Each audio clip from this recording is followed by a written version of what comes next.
HR అవ్వాలంటే MBA అవసరమా? ఇది చాలామందికి ఉండే కామన్ క్వశ్చన్. నిజానికి హెచ్ఆర్ జాబ్ చేయడానికి ఎంబీఏ తప్పనిసరి కాదు. ఎందుకంటే హెచ్ఆర్ అనేది డాక్టర్, లాయర్ లేదా చార్టెడ్ అకౌంట్ లాంటి సర్టిఫికేషన్ అవసరమయ్యే ఫీల్డ్ కాదు. అయితే గుర్తుంచుకోవాల్సిన విషయం ఏంటంటే ఎంబీఏ చేయడం వల్ల మీ కెరీర్కి మంచి అవకాశాలు రావచ్చు. హెచ్ఆర్ జాబ్కి వచ్చే వారిలో ఎక్కువ మంది ఎంబీఏ లేదా బీబీఎం చేసిన వారే ఉంటారు. మీరు కేవలం డిగ్రీ మాత్రమే పూర్తి చేసుకుంటే వారితో పోటీ పడడం కష్టంగా ఉంటుంది.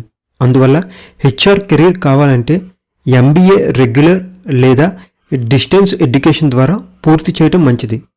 ఒకవేళ మీరు డిగ్రీతోనే హెచ్ఆర్ అవ్వాలని అనుకుంటే మీకు తెలిసిన కంపెనీల్లో అవకాశాల కోసం ప్రయత్నించండి. అంటే రిఫరెన్స్ ఉపయోగించుకోండి. జాబ్ వచ్చిన తర్వాత ఎంబీఏ చేయడం తప్పనిసరి.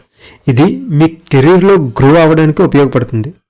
రెగ్యులర్ ఎంబీఏ చేయడంలో ఉన్న ఒక చిన్న సమస్య ఏంటంటే కాలేజీల్లో ఎక్కువగా హెచ్ఆర్ జాబ్కి కావలసిన ప్రాక్టికల్ స్కిల్స్ నేర్పించరు. అందువల్ల యుడమీ కానీ లేదా వేరే హెచ్ఆర్ ప్రాక్టికల్ ట్రైనింగ్ కోర్సులు చేయడం మంచిది. యూట్యూబ్లో కూడా కొన్ని ప్రాక్టికల్ వీడియోస్ అందుబాటులో ఉన్నాయి. అలాగే హెచ్ఆర్ ఇంటర్న్షిప్ కూడా చేయండి. అది ఫ్రీ అయినా సరే మీరు ఖచ్చితంగా ఇంటర్న్షిప్ చేయడం అయితే మంచిది. దీనివల్ల యూజ్ ఏంటి అంటే మీకు ప్రాక్టికల్ స్కిల్స్ నేర్చుకునే అవకాశం ఉంటుంది. ఈ ట్రైనింగ్లు తీసుకోవడం ద్వారా మీరు ఎంబీఏ పూర్తయ్యే సమయానికి హెచ్ఆర్ ఎగ్జిక్యూటివ్గా లేదా అసిస్టెంట్గా పనిచేయడానికి కావలసిన స్కిల్స్ని ముందే నేర్చుకోవచ్చు.